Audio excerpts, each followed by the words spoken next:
This is a production of Cornell University.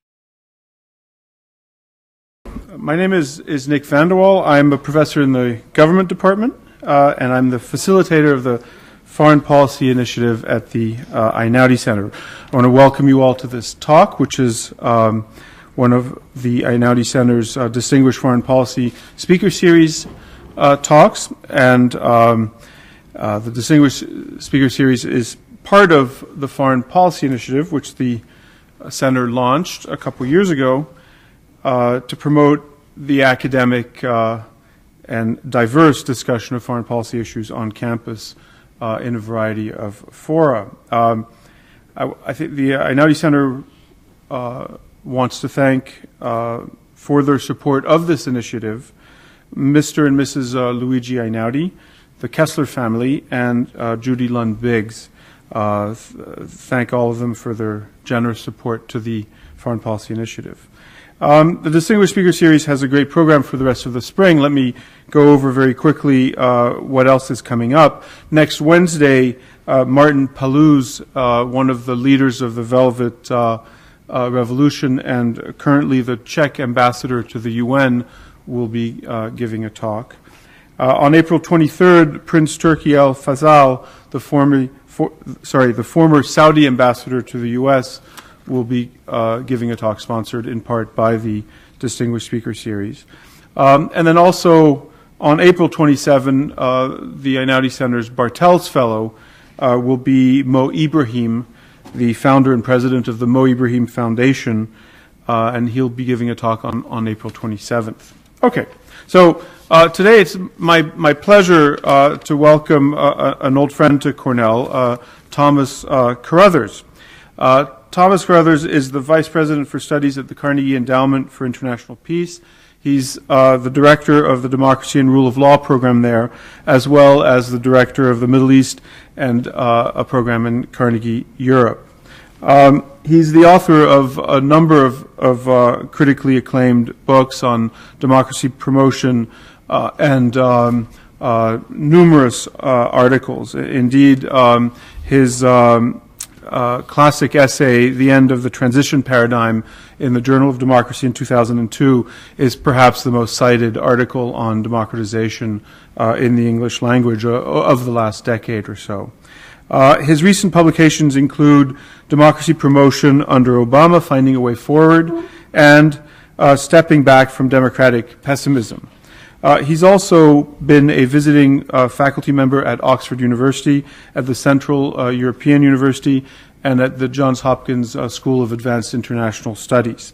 The title of today's talk is What Future for U.S. Promotion under President Obama? Obviously a very, very timely talk. So please join me in welcoming Tom Carothers to Cornell. Thank you.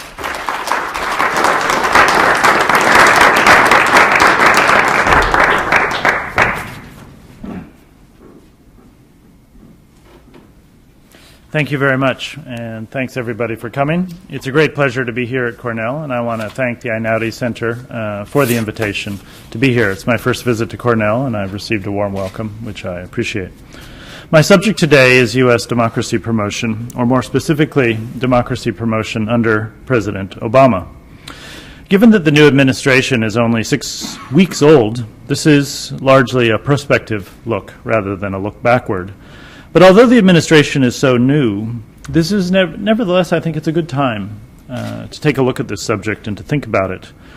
Because every president of the last 30 years, no matter what he intended when he came to office, has ended up substantially integrating democracy concerns into his foreign policy.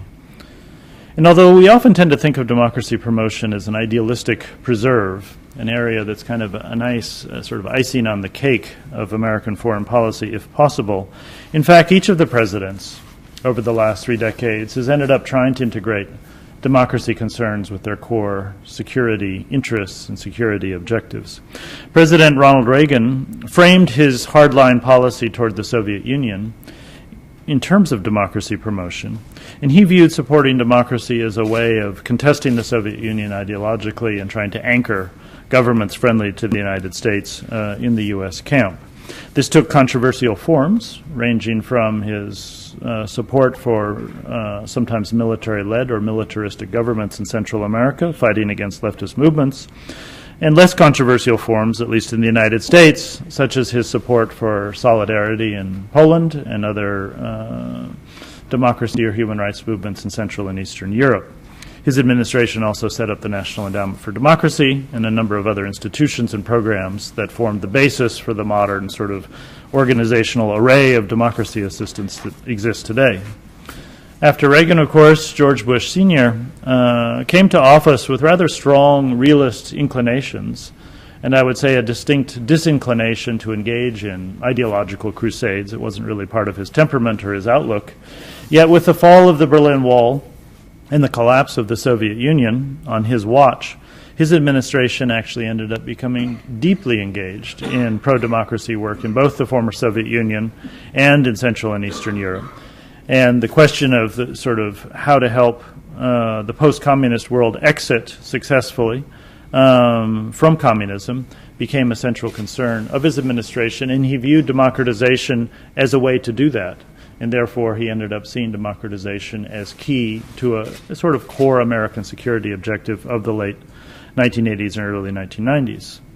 Then President Bill Clinton faced the question of how to revise America's security policies to fit a post-Cold War world in which there was no Soviet Union anymore. And as he did so, he, and especially his second Secretary of State, Madeleine Albright, settled on the idea of democratic enlargement as a key concept in their foreign policy. And they ended up trying to support democracy in many parts of the world. They based their idea on a kind of a loose collection of rationales that democracy was good for the United States in different ways. They believed that democracies are more peaceful with each other, and therefore promoting democracy would be pro-peace. They believe that they make better economic partners of the United States. They also believe that democracies tend to work better together on matters of mutual concern. Clinton's concept of democratic enlargement fit well with what was going on in the world in those years. The 1990s were a time of rapid democratic expansion in the world. The third wave of democracy that had gotten going in the 1970s and early 1980s was really moving quickly in the 1990s in sub-Saharan Africa, in Latin America, parts of Asia, throughout the post-communist world. And the Clinton administration got quite involved in trying to help democracy in many parts of the world. You remember, for example, how much President Clinton and his administration were concerned with Russia and with trying to help Russia advance with democratization. They were also involved in the Balkans with political issues, but also in many parts of sub-Saharan Africa, the United States got involved in democracy promotion as well as in Latin America and elsewhere. Then when George Bush Jr. took office, he came in, like his father actually, with realist instincts, criticizing the Clinton administration for having been too humanitarian in its focus, too soft in its predilection for trying to promote democracy. Yet that very quickly changed. The terrorist attacks against the United States of September 2001 caused a rethinking in the Bush administration, and I would say in the Washington policy community generally, about the role of democracy promotion. And many people in the administration and in parts of the policy community outside it settled on the idea that one way or a way to undercut political extremism in the Muslim world was to promote democracy, with the idea that it was the lack of democracy in a number of Arab and other Arab societies and other parts of the Muslim world. This lack of democracy was one of the causes of the festering of political extremism. And so first with respect to the Middle East, and then in his second inaugural address, of course, George Bush Jr. put forward his global freedom agenda, which became a kind of preoccupation, as I'll argue, more rhetorical than a real one, of his administration. So in short, despite all the differences between these presidents and their administrations, the democracy theme just keeps coming up again and again. Now, this doesn't mean, of course, that U.S. policy throughout the last 30 years has been some sort of shiny, pro-democratic crusade around the world. All of these administrations faced conflicting interests and conflicting goals. All of them supported a number of anti-democratic governments. Ronald Reagan may have supported democracy in Poland, But at the time, there was President Mobutu in Zaire, President Suharto in Indonesia, President Mubarak in Egypt. All of these were close and warm friends of the Reagan administration. The same was true with George Bush Sr., who, after Tiananmen Square in China, was quick to reconcile America's concerns about human rights in China with its economic needs, and America came back to a friendly relationship with China, continued it with the Middle East and a number of other areas of the world that were quite autocratic. Bill Clinton, I think, did care about democracy in the world, but at the same time, his administration was also very close to autocratic regimes in the Middle East, oil-rich countries and governments in Central Asia, again, friendly relations with China, and so forth. And George Bush Jr., as I will talk about, talked big about a global freedom agenda, but his policy was often quite anti-democratic in practice. But the point is that the democracy issue cannot be avoided in American foreign policy. It's too much a part of America's self-image. I think it's too intertwined with a variety of American interests in complex but real ways. And democracy is simply too important to ignore in the world. Troubled though it is, it remains central to the aspiration and destiny of countries all over the world, whether it's Latin America, which is trying hard to break the long oscillation between authoritarianism and democracy that plagued Latin America since the early 1800s. It's true in African countries, which have been struggling to move beyond damaging decades of authoritarian rule to find better governance and better socioeconomic performance. It's true in the post-communist world, where many countries would like a consolidated democratic European identity, and so forth.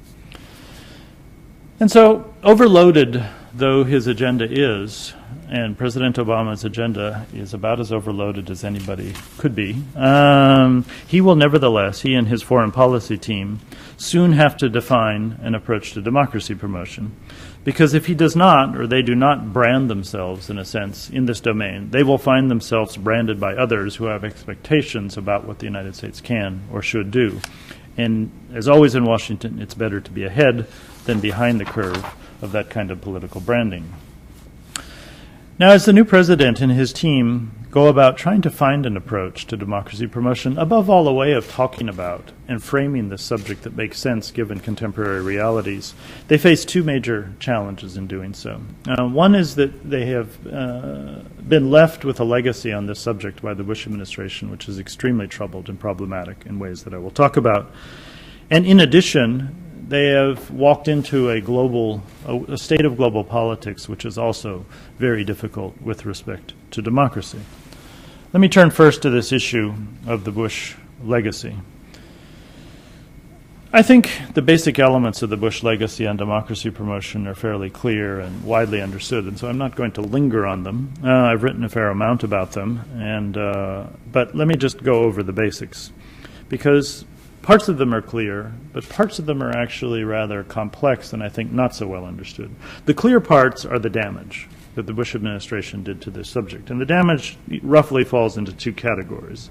First, President Bush caused democracy promotion to be closely associated with the intervention in Iraq, and more generally with forcible regime change, so that when you go around the world and talk about democracy promotion, which I actually do a fair amount, what people hear when you use that term is a hypocritical and offensive cover for what they view as aggressive American political interventionism. And so this damaging association, first of all, it caused a majority of Americans to no longer believe that democracy promotion should be a priority of U.S. foreign policy, according to the Pew polls on this subject. It caused many people in Europe and other, I would say, fellow democracies to not want to be associated with the United States on this subject and to stand apart from the United States. It caused many people in the Middle East and the rest of the Muslim world to reject the American message of democracy promotion and to sort of stand apart from it, even when their own political instincts were very much pro-democratic. And it also facilitated the ability of authoritarian or semi-authoritarian governments in many parts of the world, whether it's Venezuela or Iran or Russia, to resist Western democracy promotion efforts and sell this resistance to their publics as the necessary defense against aggressive hegemonic interventionism. So there's been a tremendous negative association of this subject around the world. And the second damage is, of course, that some of the Bush administration's actions in the war on terrorism Above all, the legal abuses and violations of human rights towards prisoners and detainees, not only in Guantanamo Bay and Iraq and Afghanistan, but elsewhere, badly hurt America's standing as a global symbol of democracy. I mean, just to tell one anecdote of many that would be possible, I have a vivid memory about, I can't remember when it was, 3 or 4 or 5 years ago. I was in Mozambique I was doing some research actually, but they asked me to give a talk and said, well, you're a specialist on democracy promotion. Why don't you give us a talk about America's role in this subject? So I agreed to do that. And that morning I was to give the talk, and the talk was to be to a fairly large audience of sort of the political elite in Maputo. And I got up that morning and I was sitting in the hotel having breakfast, and I opened up the newspaper, and it was the day that the photos from Abu Ghraib broke in the international press. And there was a 2-page spread of, you remember just how vivid those photos were emotionally and how shocking they were. And there was a huge headline above it, and it said, "This is how America promotes democracy in the world." And I thought, well, this is going to be a fun talk this afternoon. And it was. And because I can tell you, when an American stands before a foreign audience and has democracy promotion in not only the title of the talk, but on his business card, people let you know what they think. And the Bush administration's terrible example on rights and on the rule of law encouraged other governments to take repressive measures in their own counterterrorism campaigns, whether in Malaysia or Indonesia or Egypt or elsewhere. And it also helped them laugh off American pressure on human rights. When we would criticize another government and say, you really shouldn't do this, they really did just laugh us off, saying, well, why don't you practice what you preach? Now, these damaging elements of the Bush legacy, like I say, are widely recognized.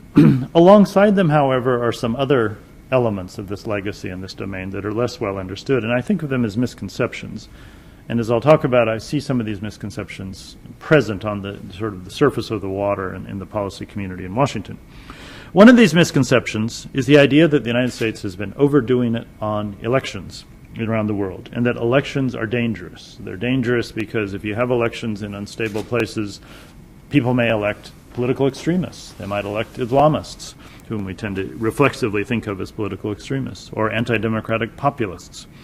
Or they may be dangerous because they may break down into civil conflict, as they did in Kenya, for example, last year. This idea that, oh no, the United States is equating democracy with elections is hardly a new one. I've noticed that it surfaces about every 3 to 5 years. This idea comes forward and it receives a spate of sort of media attention. And I can tell you it's a frustrating one for the Washington sort of democracy community. And there is sort of a community of people and organizations that work on this, because the reality of U.S. policy on democracy is it has many flaws, and I'm happy to talk about them. But over-focusing on elections is not one of them. In most countries where the United States is engaged in these programs, the very things that people who don't like the elections work call for, we ought to work instead on the rule of law and socioeconomic development and civic education, all these things. We're doing all those things too, or the United States is doing all those things too. And it isn't as though, actually, elections are the be-all and end-all. And if you just look at the simple numbers of U.S. democracy assistance, less than 20% of that assistance is related to the electoral domain. But the idea surfaces again and again for a couple of reasons. One is that elections attract attention. Journalists like elections. They make good stories. It's hard to go do an exciting story on a municipal governance program that's looking at rural areas trying to improve governance. It doesn't make a very sexy story. An election makes a good story. So the media gives a lot of attention to elections and then tends to turn around and say, why are you paying so much attention to elections? And in addition, U.S. presidents sometimes give a lot of attention to elections, usually for their own political credit-taking reasons. There's an election in Iraq in 2005, and an administration that wants to show it's succeeding on democracy in Iraq makes too much of that election and says, look, Iraq is suddenly a democracy because they had this election. That's political credit-taking. That wasn't the actual policy. In fact, the administration didn't want to have elections in Iraq. It was Ayatollah Sistani who wanted to have elections in Iraq. The United States was resisting an election in Iraq until it was forced to by the Iraqis who would not otherwise cooperate with the United States. Yet it gets sold as there's the United States again pushing elections down the throat of the world. Another misconception coming out of the Bush period, which I think also weighs on the Obama team, is the idea that, well, the Bush people made this huge push on democracy in the Middle East, and look what they got. A bunch of Islamists, getting elected. Like the Palestinian elections, Hamas got elected, and Hezbollah did well in the Lebanese 2005 elections, and so they made this big push on democracy in the Arab world, and all they got were Islamists in return. Now, there isn't enough time to go into all the complexities of Bush Middle East policy, but certainly a great deal of damage was done, but it did not come from the rather modest effort, I would say, that the Bush people made to actually push a few Arab autocratic friends to engage in democratic reform. If we leave aside the Iraq intervention, which in my view was really a security-driven idea, and was not carried out for pro-democratic reasons. When you say, what did the Bush people really do to promote democracy in the Middle East? It's a pretty modest set of things. They did talk openly and sometimes eloquently about the possibility of Arab democratization. The Bush people did push a little bit on President Mubarak of Egypt in 2004 and 2005 to carry out some electoral and political reforms. And they did establish a few aid programs like the Middle East Partnership Initiative to try to nudge the Arab world a bit in this direction. But the pressure was very, very mild. The aid programs were very modest in scale. And the intimate relations that the United States government has long enjoyed with repressive regimes in the Arab world, which include very tight ties between security forces of one and the other, were never fundamentally changed or jeopardized during these years. If anything, the war on terror caused an imperative to strengthen those ties between the Egyptian security services, the Saudi security services, the Jordanian intelligence and security services, and so forth, and their U.S. counterparts. So the idea that the United States made this enormous push on democracy in the Middle East, first of all, is a fallacy. And then related to that, the idea that the only result was that Islamists did well is also very misleading and dangerous. Hamas and Hezbollah are problematic actors for a lot of reasons, but they are not actually typical of Islamist movements and parties in the Arab world, and their gains in those elections should not mean that we just live in a state of permanent fear of Arab elections, that there's going to be this nasty Islamist tide that will be bad for us. The actual experience in the last 8 years is that Islamist parties and movements in Jordan, Kuwait, Algeria, Egypt, and other countries have actually participated fairly successfully and peacefully, and the general effect has been moderation on those movements, not radicalization. Another confusion from the Bush period that is also weighing on people takes from that Middle East experience and generalizes it and says, well, the Bush people just overdid it on democracy around the world, and so we really need to pull back. We need a kind of a realist corrective, and we lost control of ourselves there, and the United States really needs to pull back on democracy. This is, I think, a particularly dangerous misconception, because if you look at the Bush record, actually leaving aside again Iraq, which was a confusing and obviously troubled episode, most of the Bush policy was quite realist in very traditional terms. Towards China and Russia, which are the two main strategic rivals and challengers of the United States, Bush policy was eminently realist, in which democracy and human rights concerns were largely put aside for the sake of economic interests and security interests. Oil became obviously a big issue with the rise of the price of oil in 2005, and the Bush administration went after friendships with energy-rich autocrats in Central Asia and Africa and the Middle East with fervor, and did not push on human rights and democracy, whether it was Azerbaijan or Angola or elsewhere. Further on the realist note, the administration tried to cast the war on terror as a kind of idealistic crusade which would involve transformative pro-democratic policies, but the reality was mostly tightening relations with traditional authoritarians.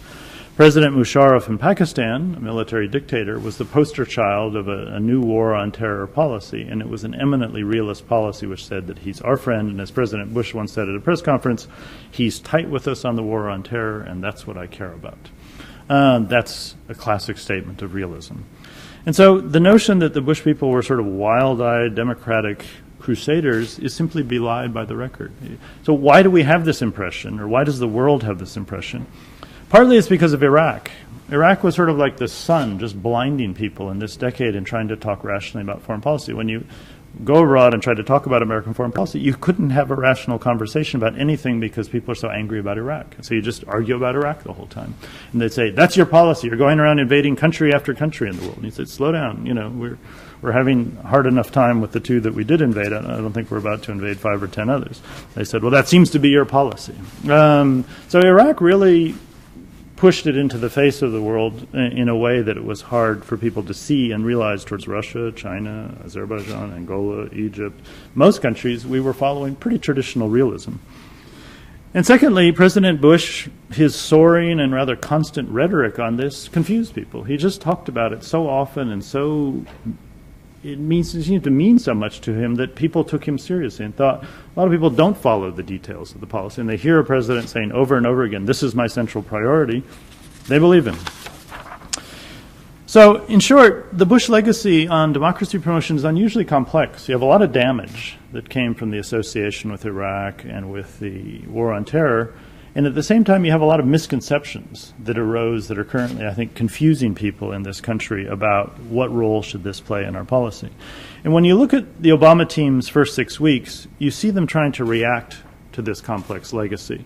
And quite commendably, they're taking some positive steps to dissociate the United States from the damaging aspects of the Bush years. Almost immediately, as soon as the administration came in, they stopped the rhetoric on Iraq. They stopped holding out Iraq as a shining example of democratic success. They no longer say that. And Iraq had the local elections right around the time there was a transition from the Bush to the Obama team, and you immediately saw that these local elections, which actually went better than most people expected, were not celebrated as a big triumph for Iraqi democracy by the Obama team. So they're toning down the rhetoric on Iraq. Secondly, they have clearly stepped away from regime change. And when Obama says, you know, he's willing to talk to or attempt to talk to hostile regimes if they're willing to engage in constructive dialogue, it's basically walking away from a regime change policy, which also helps. And third, they've taken some serious actions to improve America's performance on human rights and the rule of law, announcing the intention to close Guantanamo Bay and actually looking seriously at all of the legal wrongs that were done and trying to find a path towards repairing that damage. All of these steps I think of as useful parts of a process of what I would call dissociation, or more harshly as I sometimes call it, decontamination. At the same time, however, you can also see evidence that they've been a bit caught up in some of the misconceptions from the Bush years. And one is, I think, both President Obama and Secretary of State Clinton do have this idea the United States has been overdoing it on elections. And President Obama said it when he met with the Washington Post editorial board, and he was asked about his policy on democracy, and he says we have to be careful about not overemphasizing elections. I think he personally was struck by the experience in Kenya, and because of his ties to Kenya, he was very depressed and discouraged by the events in Kenya of early 2008, and that put him in some ways into the frame of mind of thinking maybe we should back away on elections a bit. The new team has also been fairly silent on Middle East democracy. When President Obama gave a talk gave an interview with Al Arabiya television in the Middle East, he never mentioned democracy in the Middle East, or he never mentioned the concept of Arab democratization. And that was striking to people in the Arab world who were quite curious whether he was going to come back to this theme in some way. And in general, President Obama and Secretary of State Clinton have just stayed quiet on the subject of democracy support around the world. In his inaugural address, there was no mention of that, which is actually somewhat unusual. And the American presidents tend to have a rather ritualistic adoption of rhetoric in this regard. Secretary of State Clinton, in her confirmation hearings, which are quite extensive and with all written answers and testimony, never once mentioned democracy support in any way. Now, before I say a bit more about the Obama approach, let me mention the other challenge. I said there are two challenges. One was the Bush legacy, which I've talked in detail is really difficult. The other challenge is the global state of politics. And it's sort of as if it wasn't bad enough the legacy you've been handed, look at the global situation you've also been handed.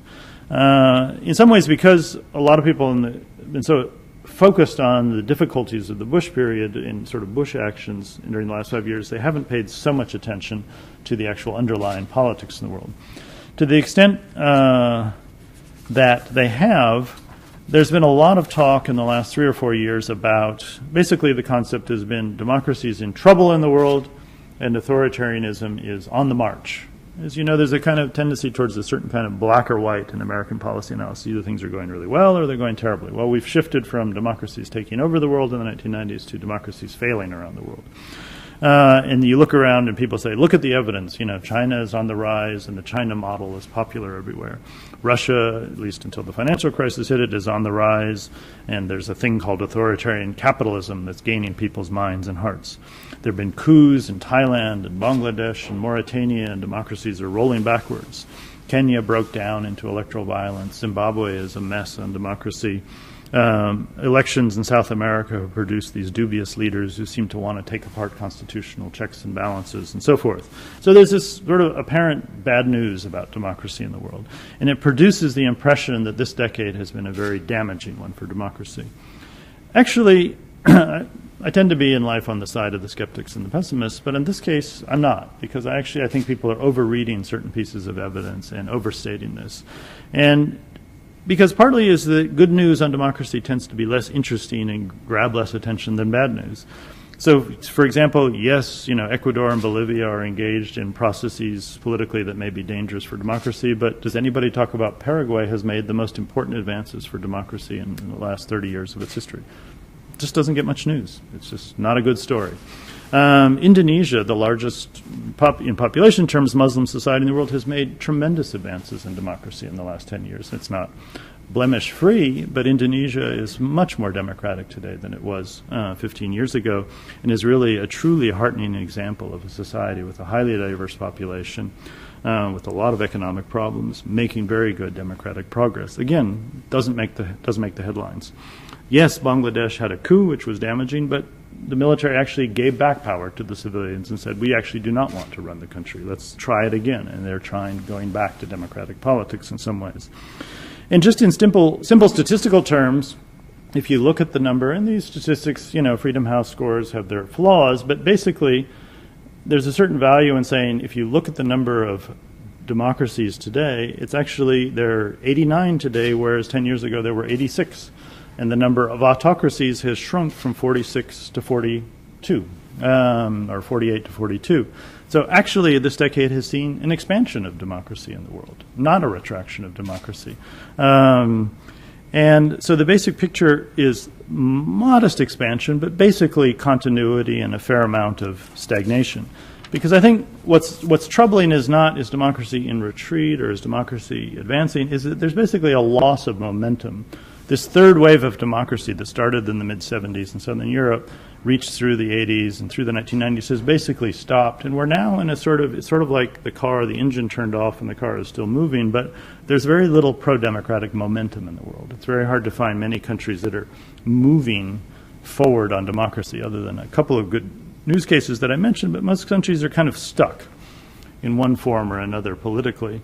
And when democracy promoters go out into the world and try to work in countries now, they're really faced with a couple of different sort of situations, which are very different from the kind of positive transitions they were engaged in the 90s. They either are working in authoritarian countries like Russia that are actively resisting Western democracy promoters, saying, we do not want this on our territory, we don't like you here, go away, which is obviously difficult.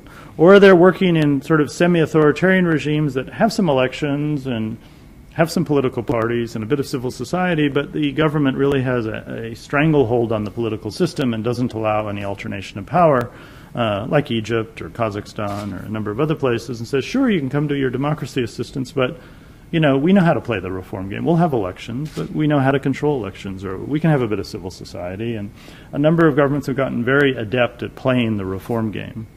Or there are countries that have adopted democratic forms but seem to have trouble developing the actual democratic substance. And you go and citizens are very frustrated by that. And they say, we have a democratic government, but it's not really producing anything in our country. A number of Latin American countries are in that situation. And so what's happened is we've gone from a world in which we used to be in the democracy sort of world kind of rolling boulders down the hill. You'd go to a country like South Africa in the early 1990s, they're about to have an exciting election, and the society was in a sort of sense of dynamism and optimism, and you'd come and do a civil society program, and there was a sense of you were pushing on an open door or rolling boulders down the hill. And that was true in 50 to 100 countries around the world. That's gone. When you go back to those societies today, the doors are partially closed, the boulders are sitting there at the base of hills rather than at the top, and this whole idea about going and facilitating democratic transitions is much harder today in many ways. than it was 10 or 20 years ago. That's the global landscape, one lacking democratic momentum that the Obama administration is inheriting. Add to that the global economic crisis. Now, a lot of people are saying, what's going to be the political effect of the global economic crisis on the world? It's hard to tell. It's probably not going to be good.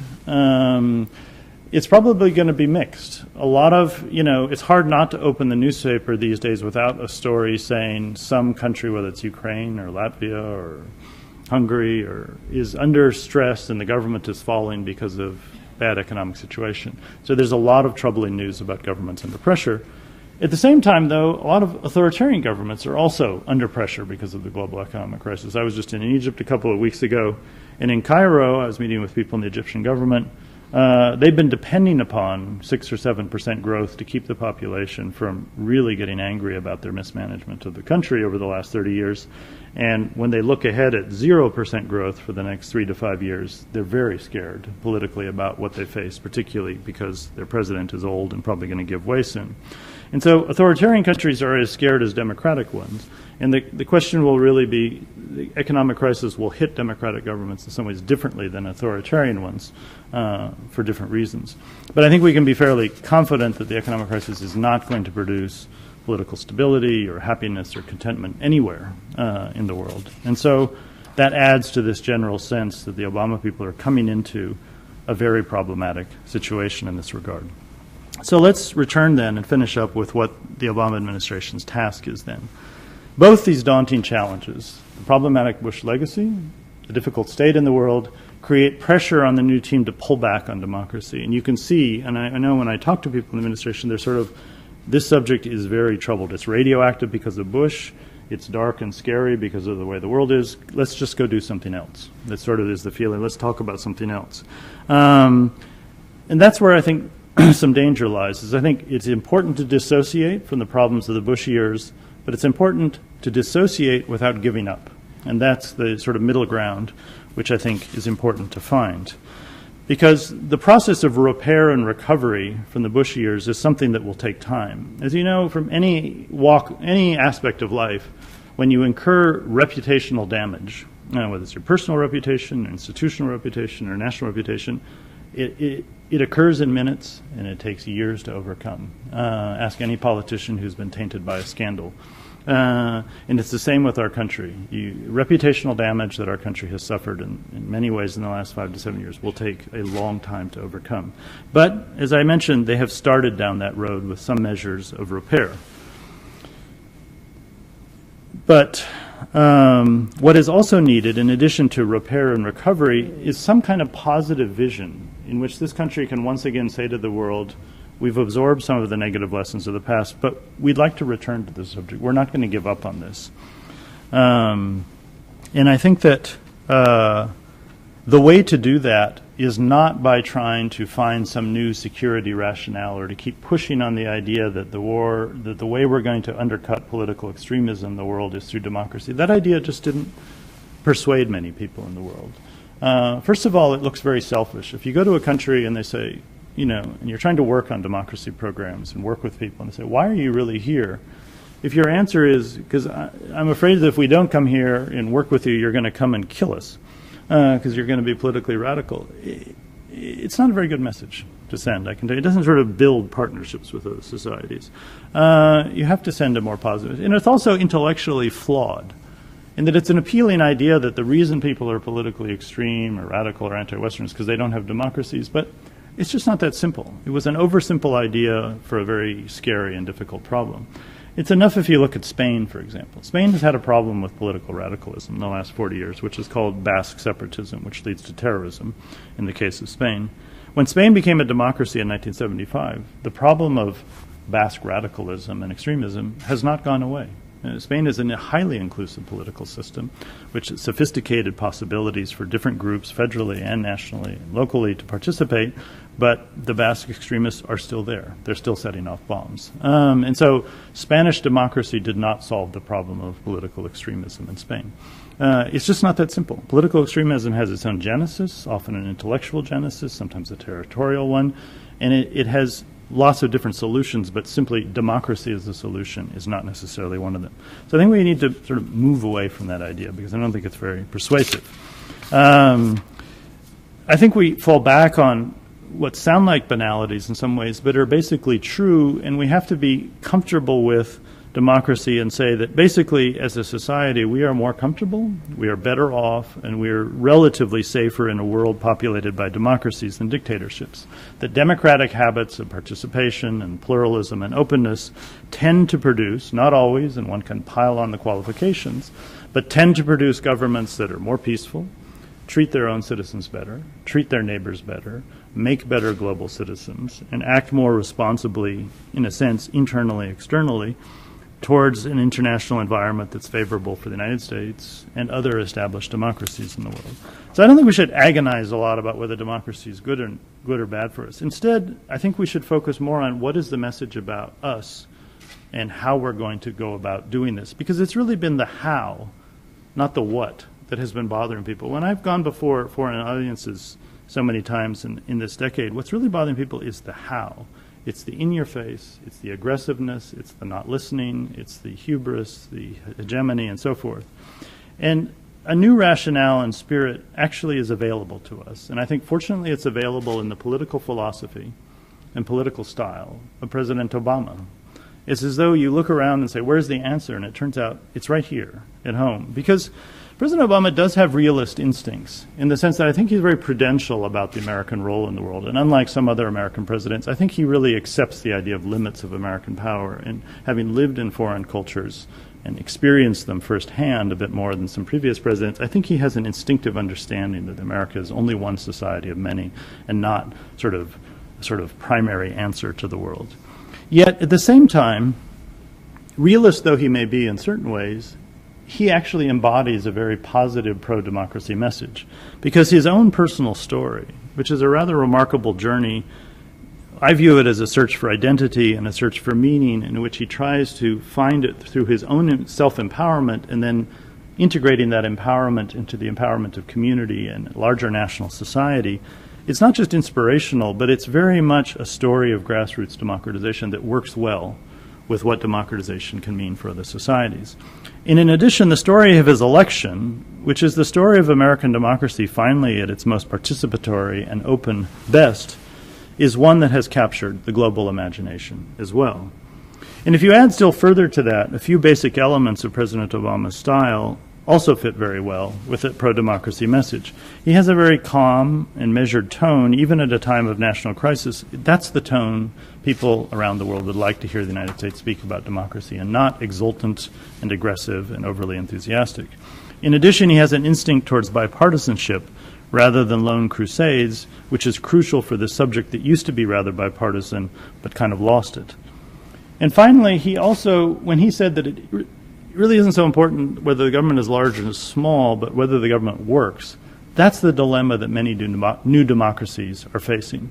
Ideological debates in many societies are uninteresting to citizens. Citizens want a government to work. They really could care less about what the ideology of it is. They want performance. They want to see their government solve some of their problems. And when he says a message like that, rather than government is the problem rather than solution, he's talking a language that people around the world can relate to and can understand. And so, given that this has been, I think, actually a great democratic moment for the United States, it would be odd, and I think it would also be a tremendous missed opportunity, not to connect that moment at home to our foreign policy abroad, to turn inward or away on democracy finally at the moment we're at our most appealing and persuasive to the world. And so, I think a new spirit or style regarding democracy promotion, one that emphasizes quiet persistence, bipartisanship, making the government work, empowerment, and a certain sobriety mixed with inspiration, is the right framework by which we can then go out in the world quietly and modestly but seriously and talk to other governments and other societies and say, we do care about this. We are willing to be a partner. And so when the administration, for example, rebuilds some U.S. credibility in the Middle East, which it could over time, then we can return to Arab societies and Arab leaders and opinion makers and say, we really do care about this issue. Not because you're afraid you're going to come kill us, but because we care about this issue. Look at what we're trying to do in our own society. We believe in this. We act on it. we think we could share this with you in terms of what we have learned, and you could share with us what you're trying to do. Or if the administration turns to Latin America, it will find a region which has sort of been, in a sense, angry at and feeling ignored by the United States for some time. It will find a region very worried about its political stability in the economic crisis and quite willing to view the United States at least as a potential partner in solving some of these problems if the United States is willing to talk and act as a partner of serious purpose. And we could go so forth around the world, because in every part of the world where President Obama goes, he and his team are, at least for a time, a walking symbol of the value and power of democracy. And in a world unsettled by economic crisis and unsettled by a difficult decade in many fronts, this message will carry some weight. And the Obama team needs to be ready to apply that weight in a number of areas that are coming up on the screen. You look ahead in the decade ahead, there will almost certainly be a leadership succession in Egypt. A society which has been politically frozen for 30 years is about to come unfrozen. That's a time at which a society in which actually the United States does have some potential influence. If we begin to talk calmly and coherently now about the possibility of Egyptian democracy, we could play a useful role. Ukraine, for example, is struggling hard to stay on track with political changes they initiated in the Orange Revolution and before. They need the sense of a calm and consistent and serious friend in that process. I could go on. The point is that, to sum up, that the Obama administration, as I mentioned, cannot afford to avoid defining itself on democracy. The United States has no choice. It has positioned itself in the world's imagination, like it or not, as a country to which people want to argue about its role in democracy in the world. And it does face a very difficult legacy because of the Bush years and a very difficult global political situation. So we need to move ahead quietly, modestly, but we need a positive framework for doing so. But as I mentioned, I think such a framework is actually not far from hand. And if this administration, in a sense, takes its own character, weaves it into its own foreign policy, then I think we will have at least the start of a path forward. Thank you for your attention. I look forward to your questions and comments. Sure, I'll just go on. Yeah, sure, no problem. I really encourage you to ask any or anything, and as I mentioned at a talk I gave at lunch today, I really like skeptical and challenging questions, so please don't be shy if you have something where you'd like to disagree with me or anything else. So please dive in. Yes. Please. My question, I would have two parts. The first part would be, what would be the substance of the democracy promotion agenda you would see in the future? Because besides the style that you were talking about, I'm wondering what kind of focus should be. I mean, in particular, I would be interested in your take on the argument of Pippa Norris in her recent book on driving democracy in terms of the institutional focus, which she very much looks at, and kind of consensus-based institutional arrangement as the most promising type of democracies to be promoted. And my second question would be, how do you see the interrelationship with democracy promotion from the European Union or the European side, which has been quite different? And how do you see that interrelationship functioning in tandem or rather in competition with each other? Great, thank you. Well, with respect to the substance, I think that I'm basically a believer that we've ended up at a place 25 or 30 years into this expansion of democracy in the world where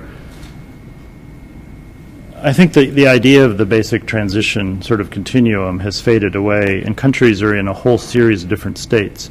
I mean, to me, the fact that in kind of American political science, the most popular term of the last 5 or 6 years for describing political regimes out there is sort of hybrid.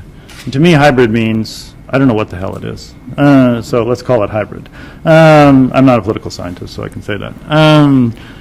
I mean, actually, I think it's a useful term in some ways, because I don't think we know what the hell a lot of these regimes are, to put it politely. And so I think that what we have learned in terms of the substance of how we go about promoting democracy is that part of the reason, I think the value of what Pippa Norris has written about in institutional design is we realize that in many cases countries made basic institutional decisions, then dived into transitions and ended up 10 or 20 years in it with really deep structural problems about their institutional arrangements that caused them to fail again and again. And we missed a moment because in some ways we weren't intellectually prepared to understand about different institutional arrangements at the time that they made those choices. So I agree that in some cases it's very useful to go back, particularly on electoral systems, for example, and talk about different sort of choices that countries make. The problem is, of course, is once a country is 10 or 20 years into a set of constitutional arrangements about the structures of power, the vested interests are strong, and people intellectually may be willing to talk about choices, but the power holders don't want to really make choices. And so we've learned a lot about institutional design, but we've also learned it's hard to go back to a blank slate and undo that. But I think we now have the tools to examine situations and say, I think I understand what the problem is here. In this case, it tends to be this or that, which we actually didn't really have when we were in more of a hurry. So I think our programs have to move away from what I have tended to call sort of endpoint analysis, where you simply define an endpoint and say, this country doesn't resemble that endpoint, and so I'm going to train the people in the country until they act in conformance with that endpoint. And so we have moved towards a sort of more process-oriented view in which we think what we really want to do is encourage the different actors in society to work together in different ways to reach better processes and outcomes. So all of that is to say that I think it's kind of an argument for informed eclecticism, that we need to not come in with standard approaches. And what we need to do is to mix better diplomatic support in certain situations with more informed and sophisticated assistance. Democracy assistance has actually gotten somewhat more sophisticated over the last 10 or 20 years, but it's been fairly starved. I mean, USAID, which remains the largest source of U.S. democracy assistance, is an undernourished and neglected federal agency that has been pretty badly treated by a number of administrations. I think the key is actually supporting those kind of institutions in serious ways that will allow them to get the quality of the people and the flexibility that they need and so forth. Then I think they will be able to figure out better substance. So I don't want to prescribe and say we ought to do it this way in Ukraine and that way in Guatemala. Is we've learned some things, let's actually make our institutions reflect that learning and be more sophisticated. And so, for example, there's a move to rewrite the Foreign Assistance Act of 1961. It's about 40 years overdue, that move, and that's an example of we are able to do this intelligently. Howard Berman, who's the chair of the House International Affairs Committee, is determined to rewrite the Foreign Assistance Act. That's an opportunity to give the foreign assistance mechanisms the flexibility to do this work better. With respect to Europe, I just published an article in the Journal of Democracy last month called The Political versus Developmental Approaches to Democracy Assistance, in which I tried to analyze some of the roots of the differences between European democracy thinking and assistance and U.S. And I argue that Europeans do tend to think about it in a more developmental way than many Americans do, trying to integrate socioeconomic development with political development, and less focused on sort of political action and political dynamics like Americans. So I think there are actually deep differences in European and American traditions about democracy that have led Europeans down a slightly different path. That's been compounded by the fact that in the last 8 years, a lot of Europeans just want to stay several arms length away from American institutions and not be associated with them, especially in the Middle East, but elsewhere. I actually think it's a new moment now in which it's possible to get together with European counterparts and talk about sort of cooperation and communication and sharing and reopen some doors that have been closed. I've been sponsoring some meetings at Carnegie, just had one last week, inviting Europeans to come and talk about their methods of democracy assistance promotion. And they're actually eager to come to Washington. They feel that they're being listened to for the first time in a long time. So I think actually it could be a productive period in which we start to work again with kind of natural partners and allies in this. Just to finish on that, I mean, one of, to me, the most damaging things about how the Bush administration approached this, and the president in particular, was the aloneness of the task. When you listen to the second inaugural address in 2005, in which President Bush set out this, some ways, stirring vision of the United States as a supporter of freedom around the world, I pictured it as this sort of lone eagle over this desert world infested with these rats of tyranny, in which we were the only sort of force in the world on the side of tyranny. Whereas, there are 30 to 50 governments in the world that in different ways support democracy and human rights, and there are lots of international institutions that do. There are tons of NGOs that do. We're not the lone power. And if anything, we're one of a flock of things. And he misses that. He missed that imagery so badly that many people in the world were sort of puzzled as, why do you keep putting yourself so alone on this when you're not? That needs to change. I think, yes, right there. Some years ago, Noam Chomsky said during the time of the Contra Sandinista problems, he said that, when the farmers over there want to do subsistence farming, we call that communism, and we want to get rid of it. Mm-hmm. Now, Obama is veering toward a better cultural exchange toward Cuba and America. Do you think that will that be extended if he does get that foot in the door? Will this be extended to business? My idea is that businessmen don't care about ideology; they want to make a buck. Mm-hmm. And if they do make a buck and raise the poverty level of the Cubans, raise that to where they're not poverty-stricken, will that eliminate the political oppression, since now they're successful? But it would be a communist government. Will we allow that? Will we go that far? Well, what's interesting is that's precisely what we think we're doing in China.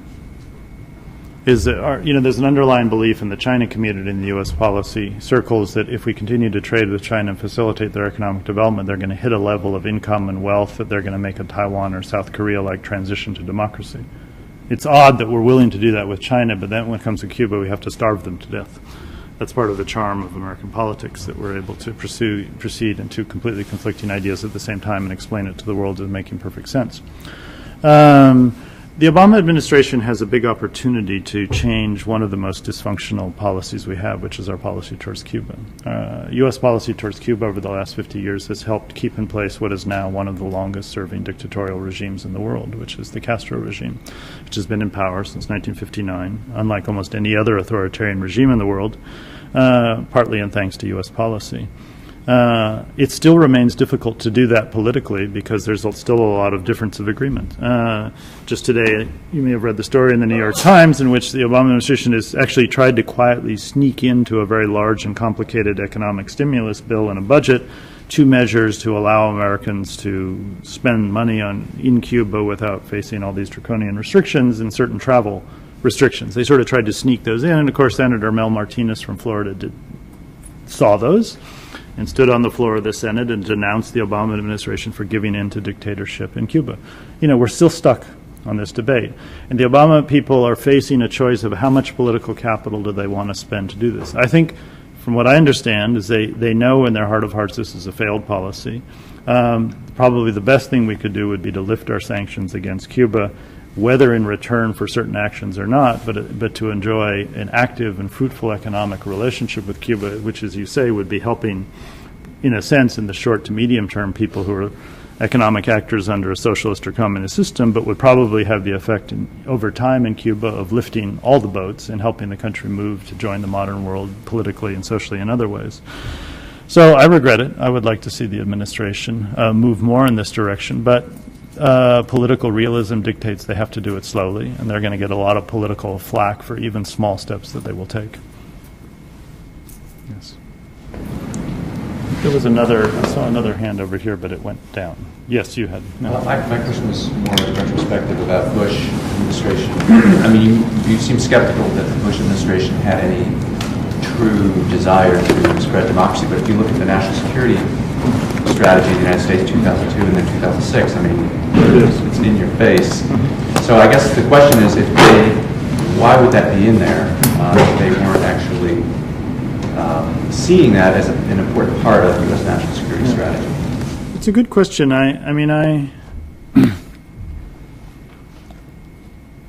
had an experience I can't remember when it was, 2004 or 5, I got a call from the Pentagon, and they said that a number of people wanted to come to Carnegie and meet with me, and so I went to this meeting, and there were a room full of uniformed military officers, some of them quite senior, and we sat down at the table, and the person, my counterpart, a general from the Army, opened up the national security strategy of the United States to page 1, and he says, in a kind of gravelly voice, like an airline pilot, Mr. Carothers, the national security strategy of the United States is promoting democracy on page 1. We understand you're an expert on the subject. Tell us what to do.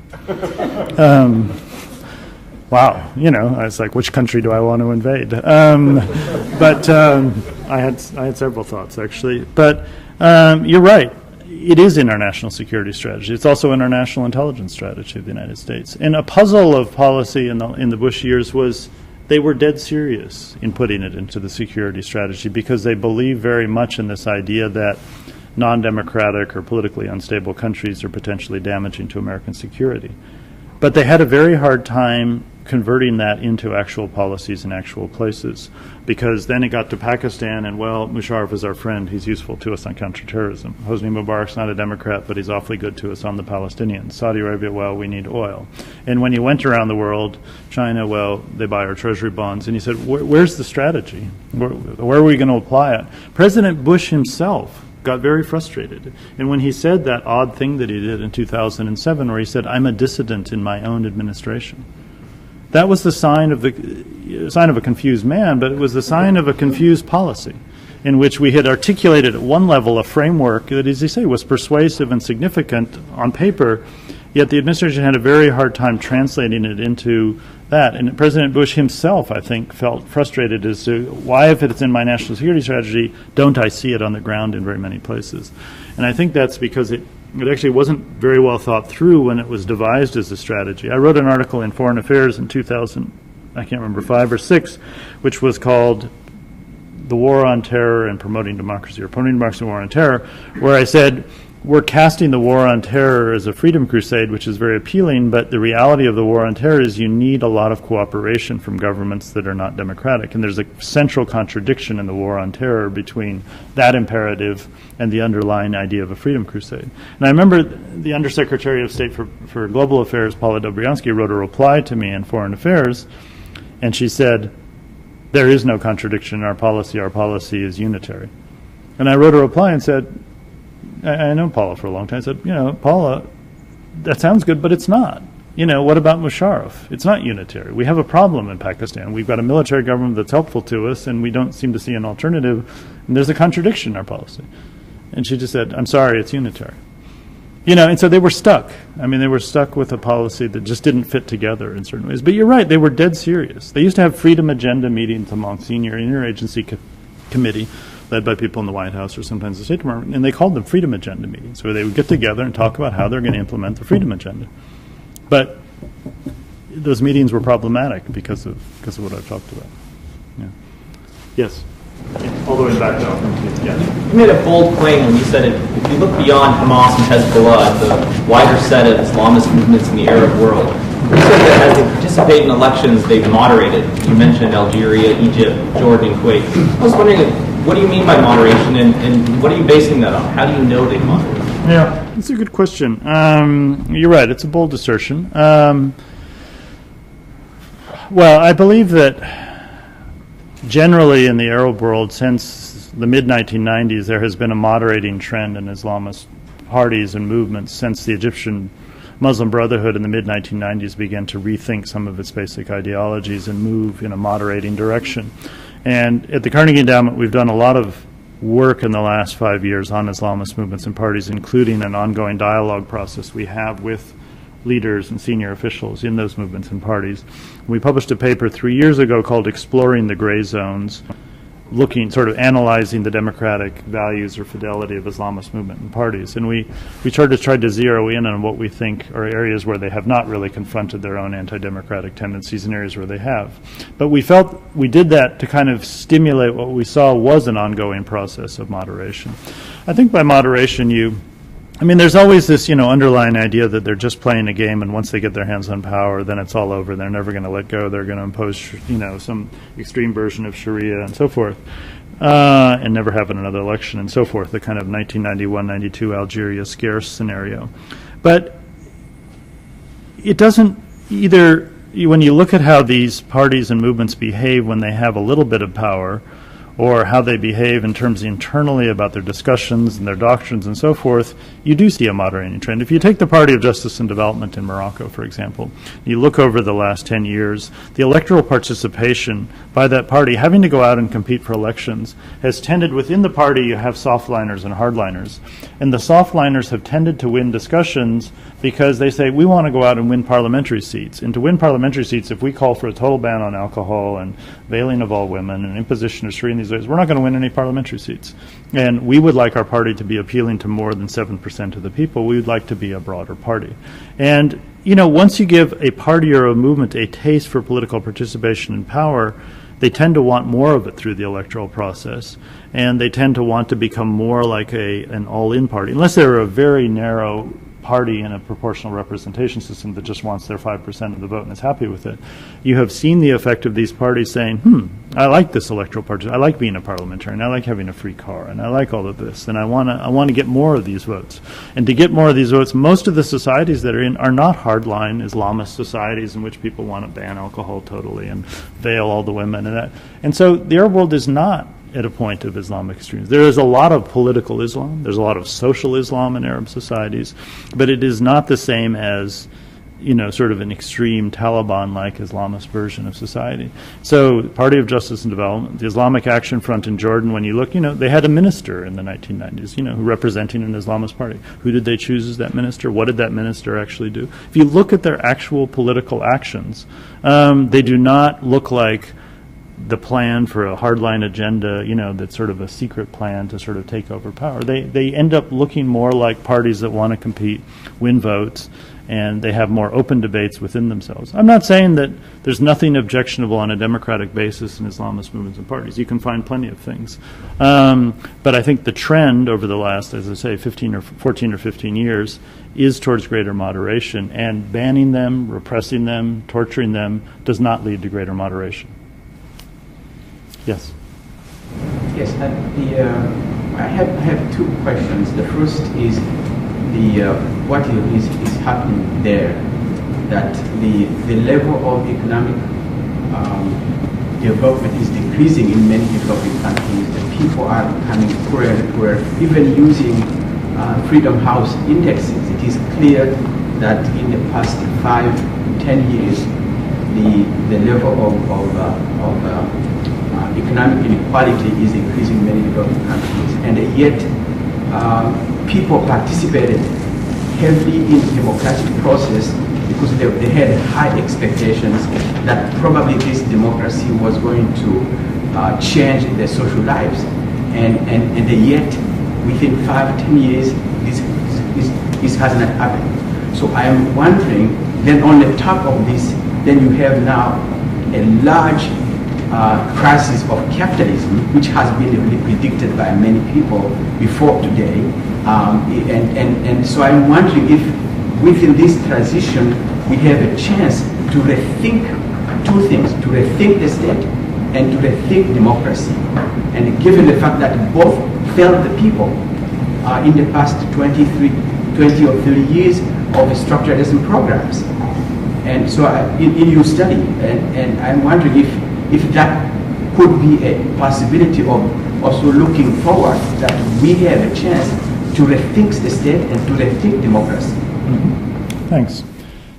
Well, I mean, I think it's a complicated picture. I don't think one can generalize and say in the last 10 years that people have gotten poorer in developing countries. Actually, the majority of people in the developing world have done better in the last 10 years. In China, India, Latin America had the best 5 years of economic growth in the last 50 years, in between 2004 and 2008.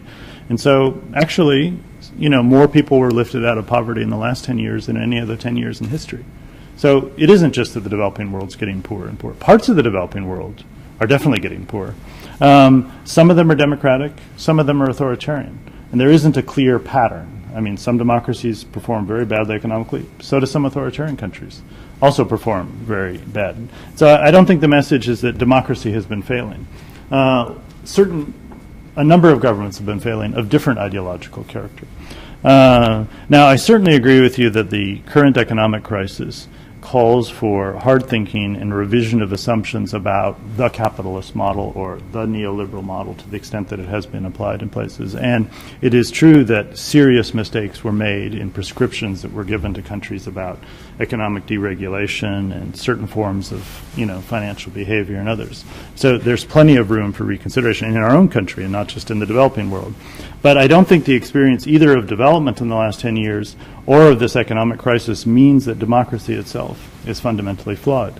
I agree with you, there should always be a spirit of examining the concept of democracy, and there should never be a spirit of there's a single kind of democratic system which is best for everybody. Democracy is by its nature a very pluralistic idea which should be embodied and carried out in ways that are authentic and genuine in different places, but still faithful to certain concepts of essentially democracy, of that is the people get to choose their leader and have the right to participate sufficiently to make real choices.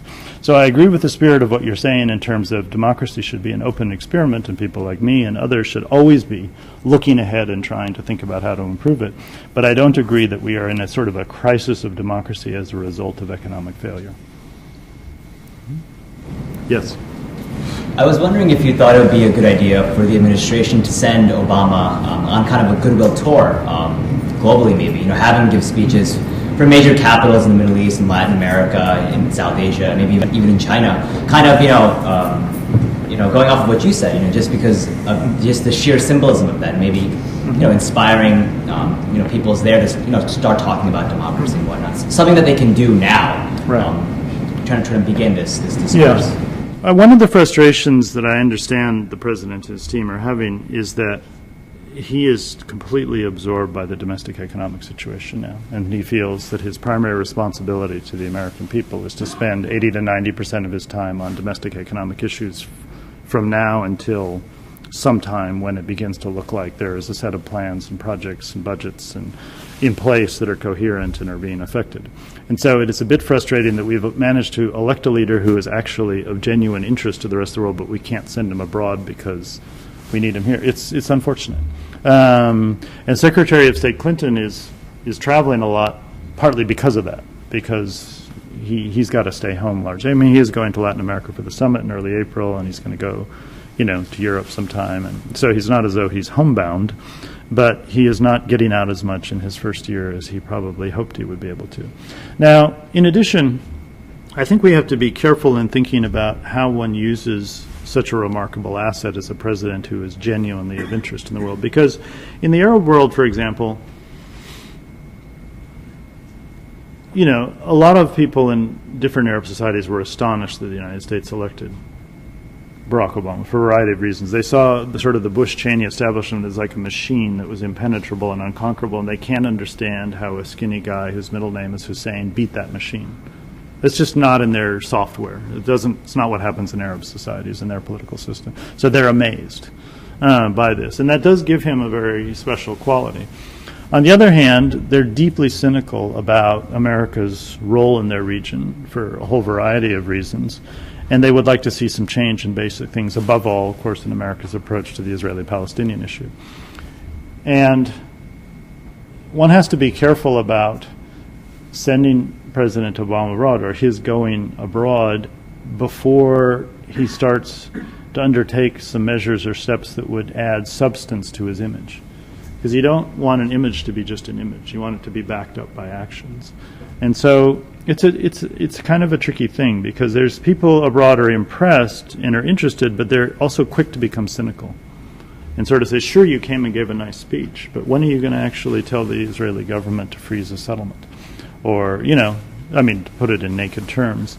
And so I think one has to be careful about sending him on a kind of a rock star tour.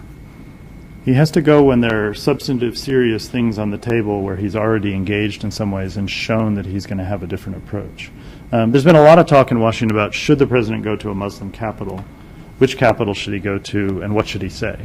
Somehow it's become a parlor game around Washington. And the general consensus is he should go to Jakarta, because it's the largest Muslim society. He lived there for a while as a child. It's a functioning democracy.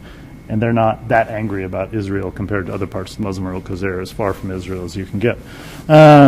So the general consensus, if he's going to go somewhere, try that one for a whole variety of reasons. But even there, his team seems to be quite cautious. And, when Hillary Clinton was there recently, they said to her, when's he coming? And she said, and I'm sure she thought about it before she answered, maybe this fall. Maybe, and at earliest this fall. And so I think there are good reasons for caution in doing that, although I think the basic spirit of what I said is that he does represent a tremendous asset to our country now abroad, and needs to be, needs to be employed and used in the best ways possible. But I just think has to be done judiciously and carefully.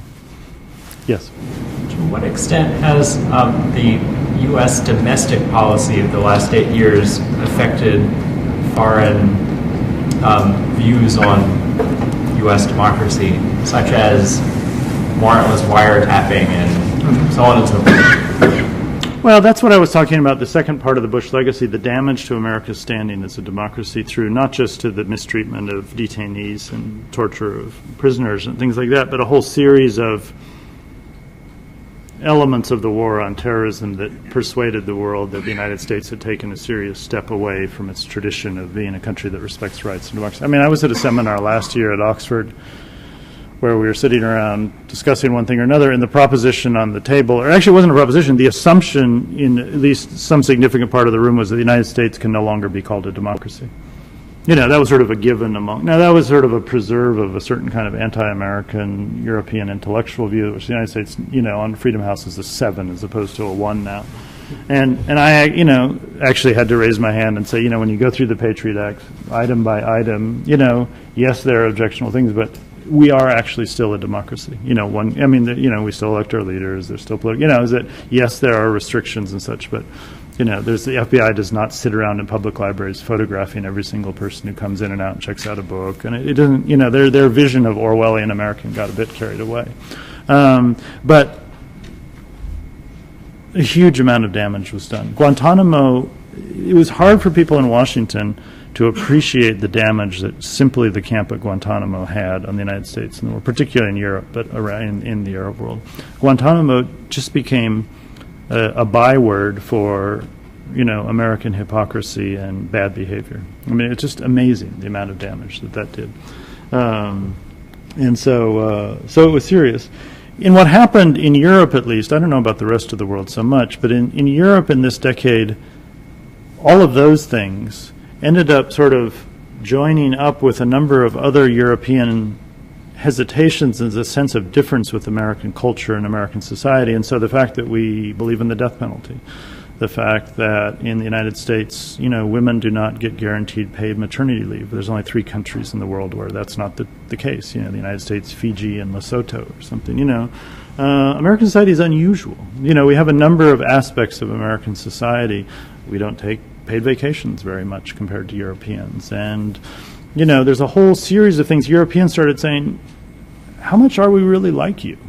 You guys go to church a lot. We don't go to church in Europe anymore. That's, you know, why do you guys go to church so much? And why do you believe, you know, and Europe began to feel culturally divorced. And then when you added in Guantanamo and wiretapping, actually the French government, British government, if you want to see wiretapping, go to Britain and France, by the way, but they don't do it so publicly as the United States does. But at least publicly, our human rights problems ended up coalescing with a number of sociocultural things to lead to a fairly broad sense of divide and alienation between Europe and the United States at the societal level. On the other hand, 200,000 Germans turned out in Berlin to see Obama.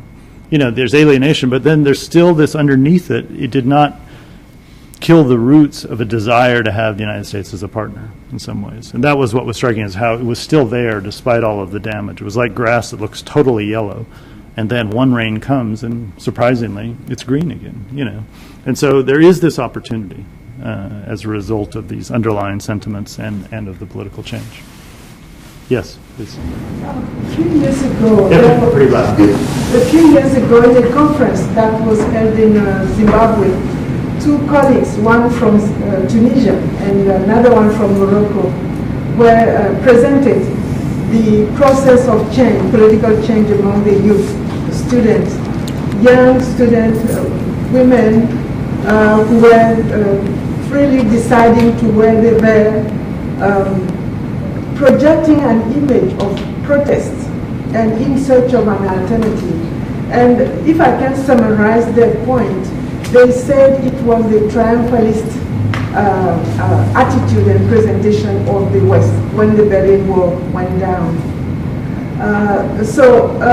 With the current economic crisis that calls for some reflection on the capitalist success that was claimed, and with what you have referred to as a sense of moderation and modesty, How do you think this could also affect some of this research for these young people in search of a model and reaction to the soul system that was presented in the mono system that came out of the fall of the Berlin Wall?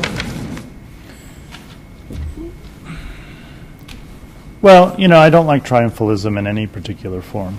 I don't think it's a good thing. I mean, I think the fact that the Soviet Union collapsed and that the United States and Western Europe and others did pretty well from the 1940s to the 1980s doesn't mean that, history's over, and doesn't mean that we've discovered all the answers. And I think to the extent that the West came on strong in the 1990s with A, we're the only superpower left, and B, we have all of the answers economically and politically, was hubris of the times to some extent. And this current economic crisis is very sobering, indeed. Someone from the World Bank gave a talk at Carnegie a couple of weeks ago, and he had a bit of a sense of humor, sort of gallows humor, and he was talking about China, and he said, China is about as well positioned, except for maybe India, about as well positioned in the current economic crisis as you can be to survive a bad storm. Why is it so well positioned? Because they didn't do any of the things the World Bank was telling it to do in the last 10 years. They didn't liberalize their banks. They stopped saving at such a high rate. They didn't increase their domestic consumption. So he says, unfortunately, they didn't listen to us. Otherwise, they'd be in the same state we're in. And people around the world have noticed that. They've noticed we don't have the answers. They noticed we're struggling. They're struggling too. And they're a bit mystified how it is that a bunch of homeowners in Florida have destroyed their economy. It is a bit mysterious. If you're the Russian government, you think, wait a minute, this guy bought a house in Florida and can't pay his mortgage and the Russian economy collapses. I can tell you it's puzzling to people. And they're wondering what great plot has the United States cooked up yet once again to hurt Russia. So it is a cause for humility. Now, young people wearing the veil in the Arab world is a very interesting sociopolitical, sociocultural phenomenon. And, many more young people wear the veil than their parents, and many of their parents are confused too. I've talked to many sort of middle class people in the Arab world who are very secular, and their daughters, wear a complete veil and go to the fundamentalist university and go to classes after school, and there's a complex set of things that's causing people to do that. Part of it is a rejection, as you say, of a West that seems to be pushing in their face, which they don't like. Part of it is a generational feeling in their own societies of an impurity and corruption among the political class that seems to have failed them in so many ways. And this is a way of saying, I don't really agree with what's been happening in our own society, which I say are most of the Arab societies are unfortunately riddled with corruption at various levels. And part of it is it somehow seems to be cool for some reason, in ways that are hard to understand. There's a whole series of things that are going on that are producing a kind of generational change of the role of Islam in everyday life. So I don't think the global economic crisis is going to fundamentally change the position of the West in the world, but it's a good chance for us to take a breath, get past some of the hubris of the past, and come back to the world and say, we're all hurting together now. We obviously have some things to learn too. I guess one last question? Yeah. Yes, sir. Hi. Going back to the question on Bush's national security policy and incorporating democratic development, what do you see as the future of that relationship between security policy and development policy for the Obama administration?